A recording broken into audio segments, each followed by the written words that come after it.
aqui, né? Então, vou começar com a primeira questão, né? Boa noite, Altari. Muito obrigada por ter aceitado o nosso convite, né, do Movimento Seiva. Então, a primeira questão seria assim, né? Você tem 1 minuto e meio para se apresentar, bem como nos apontar 3 das principais propostas do seu governo que acredita serem primordiais para a cidade. Perfeitamente. Bom, primeiro eu quero dizer do prazer de estar recebendo as duas jovens acadêmicas, não, profissionais, né, de formação acadêmica, humanista, você como filósofo e a Natália como bióloga, e que são qualificações que se completam. Tudo em função da vida, né? E até em consonância com a própria segmento organizado que vocês representam. Parabenizar vocês, apesar de pessoas tão jovens, apesar não, porque desde cedo que a pessoa começa a refletir, fazer a sua história, a história do ser humano, né? E como voluntárias, lutando por um fator tão preponderante, tão significativo, que é a nossa cidade de Congonhas, notadamente o seu meio ambiente. Então, é um prazer recebê-los aqui. Espero atender a expectativa de vocês, fornecendo os dados necessários e que vocês possam naturalmente tirar as conclusões do que a gente pensa e até partir para um diálogo com sugestões, modificações no nosso caso, se for o que se pretende. Então, o que o senhor acha que as 3 das principais propostas do Bom, governo? as 3 principais propostas do nosso governo, primeiro, eu coloco como pedra angular uma afirmativa que não é minha, é de Santo Agostinho, que a sociologia e que as ciências humanas sempre traz presente, que é a família como célula máter da sociedade. Por que eu digo a família? Porque a família é daí que parte tudo. Todos nós, na nossa história, nós temos o nosso ponto de origem e nosso ponto de apoio, que é a nossa família. Ali que você começa. E a família como uma pedra angular. E a educação e a saúde e a situação e o meio ambiente.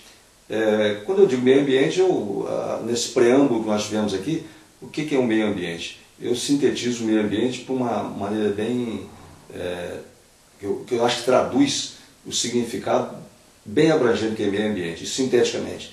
Meio ambiente é tudo que existe. E torno a falar você no campo da filosofia e compreende que nós descambaríamos então para o lado da teologia, abrangente a todas as religiões, a crença em Deus, nas suas crenças transcendentes, que até o transcendente, até a alma, estaria contemplado nessa definição tão sintética que meio ambiente é tudo que existe, né? E a figura preponderante do meio ambiente é o ser humano. Então, em que pese a gente lutar pela paisagem, pela beleza da natureza, mas essa beleza ela está centrada, acima de tudo, no ser humano, que é a criação sublime de Deus, né? Então, eu acho que, no meu ponto de vista, a família, como pedra angular, a escola e o meio ambiente e a saúde, naturalmente, né? São aspectos de suma importância. Quando você fala em saúde, você tem desdobramento, que é o problema da habitação. Eu estou colocando temas abrangentes. Tem a parte de segurança social, que você contempla aí não só a segurança física, como a segurança alimentar. Se nós fôssemos detalhar aí, seria o tempo que seria insuficiente. É só para se ter uma ideia da intenção, dos princípios que deverão reger a filosofia do nosso governo numa pré-ideia do que se possa ter pela frente. Esses são os aspectos preponderantes dos quais eu não posso me furtar. Se você for entrar em outros detalhes, naturalmente, no decorrer aqui da nossa fala, fica à vontade para vocês indagarem como quiserem. Então, a segunda questão nossa é o que o senhor acha, né, do projeto de lei de número 027 de 2008, de iniciativa popular, que está em trâmite na Câmara Municipal de Congonhas. Olha, o problema eu acho que o projeto ele é válido. Eu acho que quando você fala em iniciativa popular, já é uma coisa que eu ressalvo sempre no meu projeto de governo, a abertura para que a iniciativa popular esteja presente. Aliás, eu estou falando, mas eu já fiz no passado. O meu governo foi um governo participativo, com o segmento da sociedade organizada, que nós proporcionamos que eles se estruturassem, que eles nos ajudaram a governar.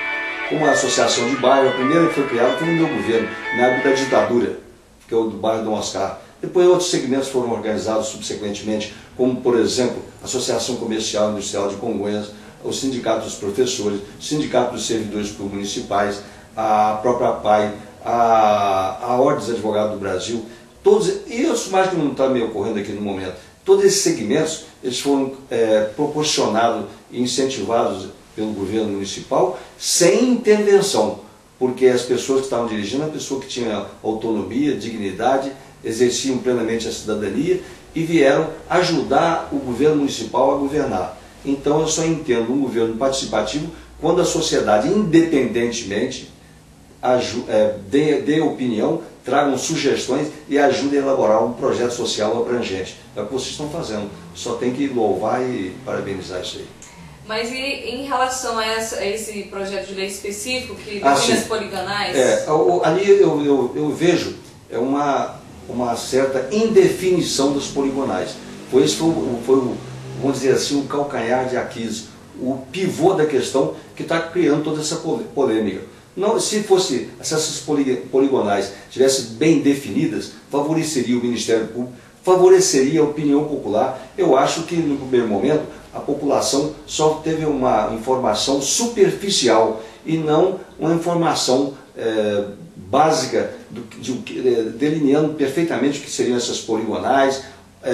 Por isso eu defendo sempre uma opinião do nosso prezado amigo, que eu tenho um profundo respeito pela sua sensibilidade, voluntário, que participa junto com vocês, que é o Dr. Sandoval de Souza Pinto Filho, quando sugeriu que as empresas colocassem uma maquete em lugares bem visitados, na Câmara Municipal, nos logradouros públicos, onde a população, independentemente de escolaridade, com a visão pedagógica bem clara, pudesse vislumbrar na escala ali menor, o que não precisava nem viajar de helicóptero ou de avião para ver a serra. Ali ele verificaria onde é que foi feita a extração de minério, onde é que estão as nascentes devidamente codificada ou legendada ali, para poder ter a sua opinião democraticamente, exercendo a sua cidadania sem nenhum entendimento tecnológico ou tecnocrata.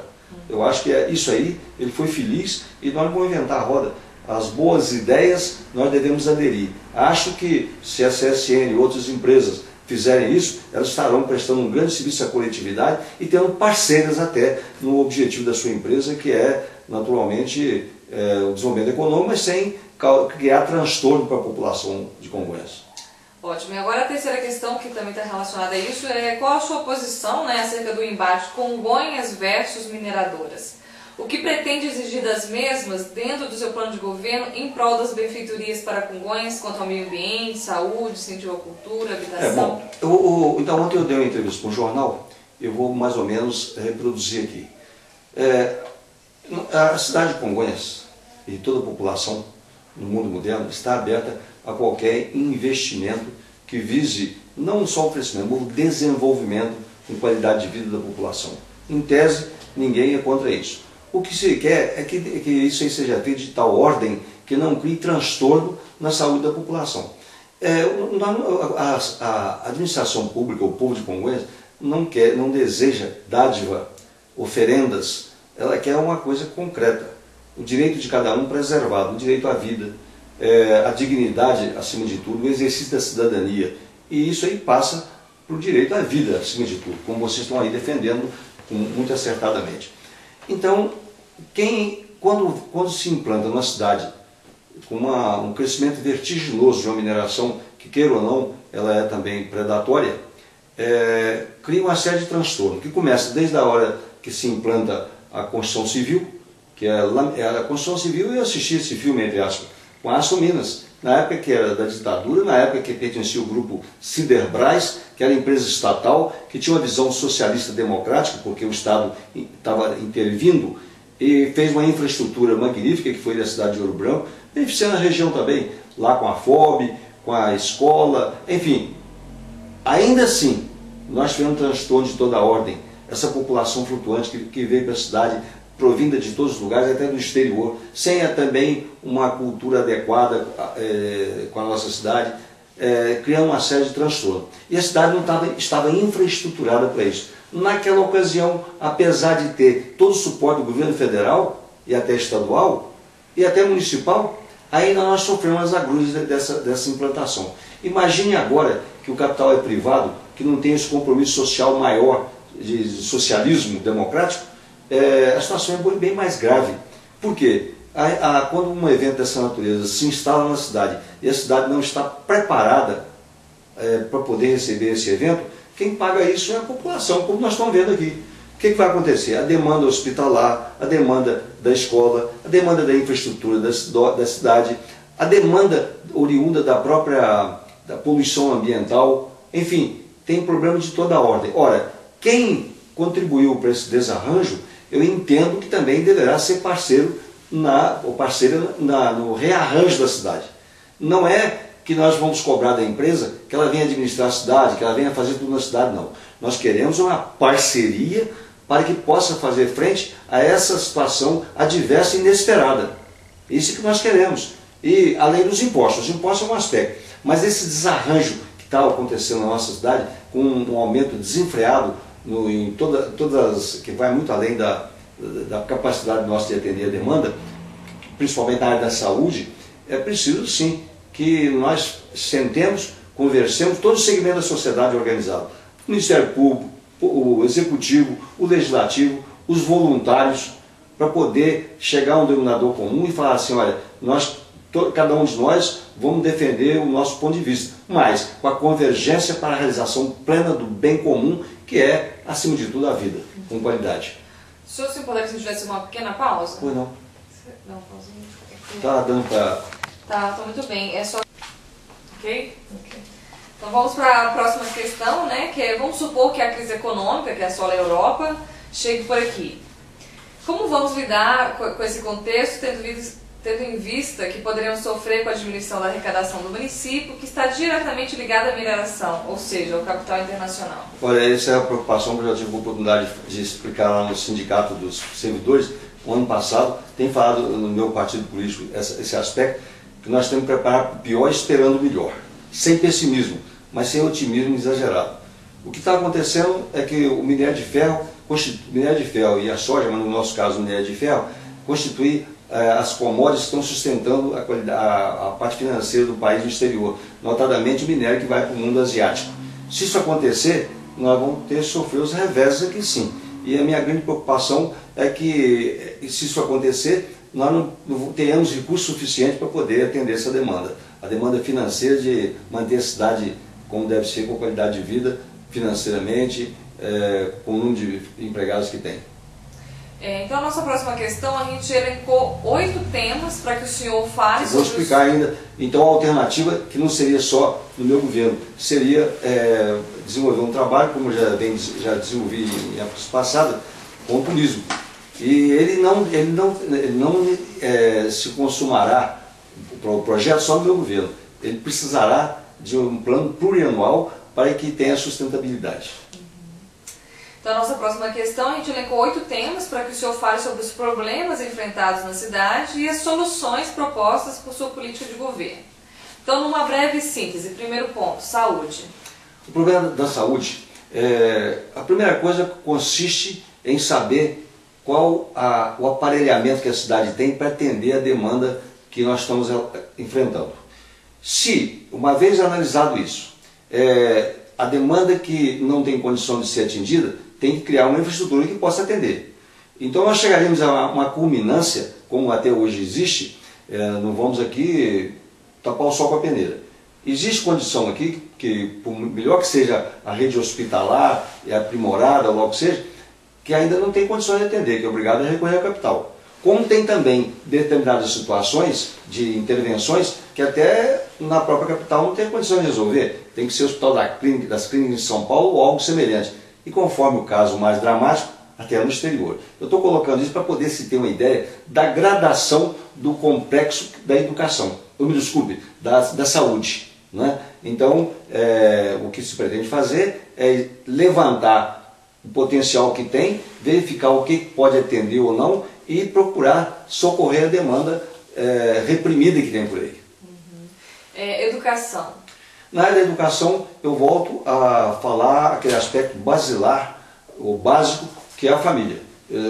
Nós temos um projeto, pretendemos começar com um projeto piloto, que é a família, com um suporte do plano plano já existente, o PSF, Plano de Saúde Familiar, mas introduzindo com ênfase 2 profissionais, da assistente social e o psicólogo, e o professor, também no aspecto aí. Por quê? Para que possa a família, não intervenção na família, mas procurando a demanda familiar e dar a ela o suporte para que a família que está enfrentando problemas de toda a ordem, seja problema econômico, problema biopsicossocial, possa ter atenuado, amenizado, até solucionado, para que a criança, ao sair, ou o adolescente, ou o jovem, ao sair da casa, ele possa, na escola, encontrar um complemento daquilo, um segmento daquilo que era a sua própria casa. Então é por aí. E a sociedade? E quando você cai, por exemplo, vamos supor que, passando por esses aspectos todos, cai na sociedade comum, e que às vezes o jovem venha delinquir por razões diversas, que ainda encontre na polícia não uma ação repressora, mas uma ação preventiva, como já existe um plano da própria Polícia Militar do Estado de Minas Gerais, com um plano Polícia e Família. Então, um pouco mais sinteticamente, escassez de habitação. A escassez de habitação entende-se, nós entendemos, um projeto que vai desde do mutirão até o financiamento de casa nos seus diversos níveis, com a orientação pela própria prefeitura, assessorando o pessoal de acordo com a sua capacidade socioeconômica, para que ele possa, de uma maneira, exercendo sua cidadania, ter acesso a esse recurso. Esporte. Desculpa, transporte. O transporte. Se nós olharmos aqui o transporte urbano, nós temos que fiscalizar permanentemente para dar segurança e ampliação e precisão de horário, o maior conforto aos usuários, com preço normal. Isso para o transporte interno. O transporte intermunicipal não vai fugir da regra, mas vai fugir ao controle de preço, etc., que tem a lei que prevê a matéria. Mas nada impede de lutar para que a qualidade de vida seja mantida. Cultura. A cultura ela é preponderante, principalmente numa hora que nós estamos recebendo um bombardeamento de culturas de toda a ordem, para que a nossa cultura fique preservada. Não que não haja um intercâmbio cultural, é preciso que haja, mas que a originalidade da cultura de Congonhas seja preservada. E por isso os órgãos próprios, como por exemplo a nossa Secretaria de Turismo e Cultura, sejam aparelhadas com trabalhos eficientes, mostrando a nossa arte, a nossa característica, os nossos artistas, até porque está num projeto do nosso plano de governo, que é segurar aqui o turista, para que ele possa dormir aqui voluntariamente, né, com a infraestrutura hoteleira que não vai ser feita pela prefeitura. A prefeitura vai ser meramente uma fomentadora, desenvolvendo um trabalho com, quem sabe até lutar para se instalar aqui um hotel escola, como tem aí do Senac, né? E quem sabe nós podemos politicamente lutar por isso. Mesmo que eu não possa garantir, porque não está nas minhas mãos, mas lutar eu posso. E vou lutar para isso. Então o senhor, de certa forma, já falou um pouco sobre o turismo, mas gostaria de falar mais alguma coisa sobre o turismo? Não, eu só queria colocar que a infraestrutura hoteleira, ela tem que mostrar para ela, que já existe aqui na cidade, aproveitar esse potencial, não vamos secundarizar isso aí, mas facilitar o máximo possível o acesso deles, orientando-os, politicamente inclusive, para que eles possam ampliar e melhorar a qualidade de alojamento, para que o turista possa encontrar um conforto aqui. E o turismo tem que ser mão dupla. Atende o turista, mas tem que entender a população de Congonhas e o comércio local. Segurança. A segurança ela é atribuída primordialmente ao governo estadual, mas é parceria, porque a segurança você tem a sociedade, tem o município, que é parceira do governo. Como eu disse para você aqui, já tem projetos aí desenvolvidos, como por exemplo, que nós pretendemos enfatizar dentro das peculiaridades locais, como por exemplo, a Polícia e Família, sem intervenção, como parceria. Meio ambiente. O meio ambiente, se eu disse que é tudo que existe, não tem como deixar que tudo isso aqui está versando em torno do meio ambiente. Mas tudo que existe, nós estamos aí no meio disso aí e temos que olhar de corpo e alma, não é somente a serra. E eu quero te falar um negócio aqui, que lá eu dei um depoimento no Congresso Nacional para uma comissão parlamentar de inquérito, já na década de 70, 80 por aí, no início de 80. Quando me perguntaram, falaram que ia salvar o Rio Maranhão, o Rio Paraopeba, eu falei, ele já ressuscitar, porque ele já estava morto. Porque era um barro puro naquela ocasião. Naquele tempo não tinha nenhuma mobilização que vocês estão fazendo hoje aqui, não só na cidade, mas em todos os lugares. Então eu falei assim, olha, todo mundo aqui está acusando mineração que polui o rio, que fulano de tal polui o rio, que a fábrica de papelão polui o rio. Agora, na minha cidade, eu vou dizer para vocês, eu sou o principal poluidor, eu sou o prefeito da cidade. Então eu vou me perguntar, para onde vão os dejetos das cidades, dos hospitais? Vão para o rio. Eu não estou tratando, não tinha nem condição de tratar a água naquela ocasião, como é que eu ia tratar do esgoto? E hoje, eu torno a perguntar, o esgoto está indo para onde? Para o rio, inaturalmente. E outra coisa, não adianta tratar aqui, é um trabalho que tem que ter uma visão panorâmica. Você tem que tratar do rio a montante, isto é, na parte superior dos rios, todas as cidades que estão na parte superior, por menor que seja a cidade.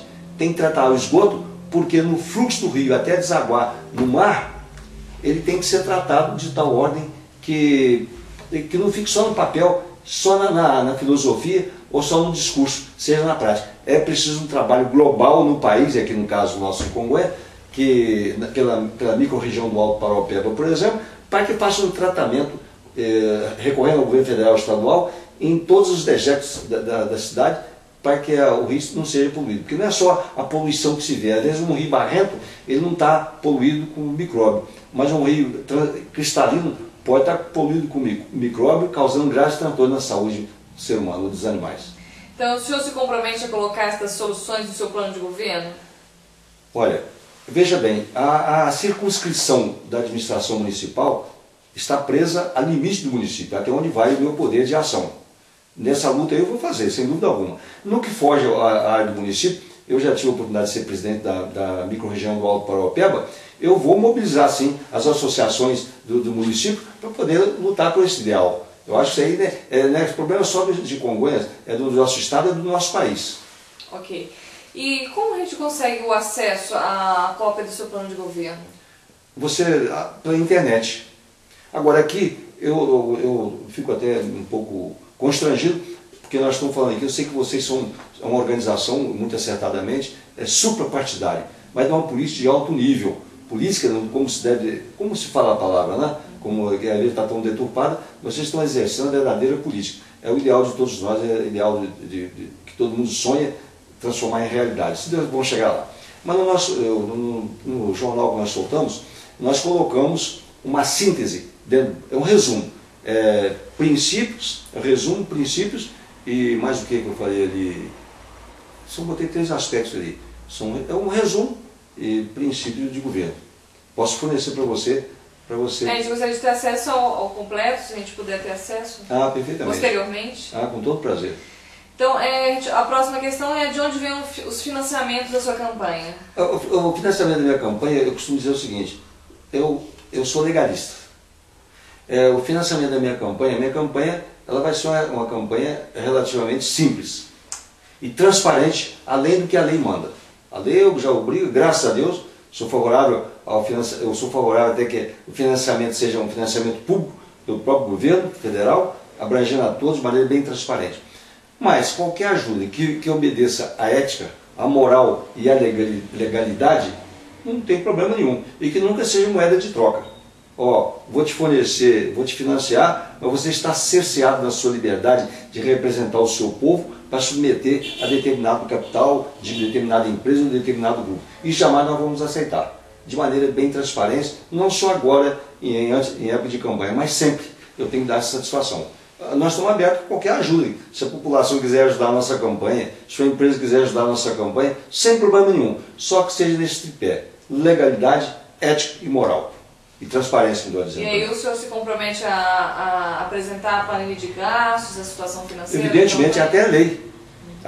Isso aí não vai mais só de eu me comprometer, não. Eu sou obrigado por lei. E o senhor acha que é possível, então, que uma empresa financie e não vai exigir que os direitos dela... Olha, ela pode até querer exigir, só que tem uma coisa, eu que não vou atender. Né? Eu sou interlocutor de uma população que conhece minha história de vida, e eu dei aula há muito tempo, falei com meus alunos, olhando no seu rosto como jovem que é, e sempre da mesma maneira. Por isso hoje eu tenho essa liberdade de falar nesse livro que eu estou dizendo, não vou mudar. Até porque, essas alturas dos acontecimentos da minha idade, eu só posso mudar para melhor, né? Para pior não. Então a última questão, que na verdade é um convite, que a gente está com um plano de organizar um debate com todos os candidatos. Sim. Eu gostaria de saber se o senhor teria interesse em participar. Perfeitamente, com todo prazer. A previsão é mais ou menos para o final do Eu mantenho com todos eles um cordial relacionamento, sem problema nenhum. É só assim que a democracia será exercida na sua plenitude.